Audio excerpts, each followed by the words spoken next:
জল এটা কিসের প্রস্তুতি চলছে? এখানে দেখছি আবির, এখানে মিষ্টি, এখানে কোল্ড ড্রিঙ্কস। আজকে 14ই মার্চ, আজকে হোলি।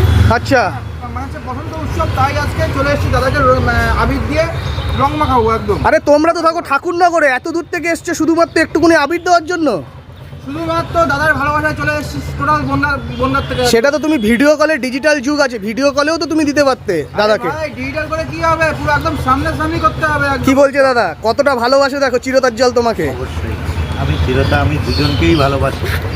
তারা আমি অনেকদিন পরে তাদেরকে পেয়েছি, তাদের আমি কত টাকা হেল্প করতে পারি আমি জানি না, তবে তারা আমার কাছে প্রিয়। দাদা এরপর কি খাওয়া দাওয়া হবে? লালকাতে ঢুকতে না ঢুকতেই দেখলাম যে এখানে কচুরি ফচুরি পাওয়া যায়, তাহলে আমরা সেটাই খাবো। সে পরে দেখা যাবে, যদি পাওয়া যায় খাওয়া যেত। নিশ্চয়ই খাবো আমরা দাদা, তুমি যেটা বলবে সেটাই খাবো। তো বন্ধুরা, প্রস্তুতি মোটামুটি হয়ে গেছে। আর গালে যে আবিরটা দেখছো, এটা বৌদি লাগিয়েছে, মানে আমাদের ডিজে অরুণদার ওয়াইফ, ঠিক আছে? তাকেও আমরা মন থেকে খুব সম্মান করি এবং ভালোবাসি।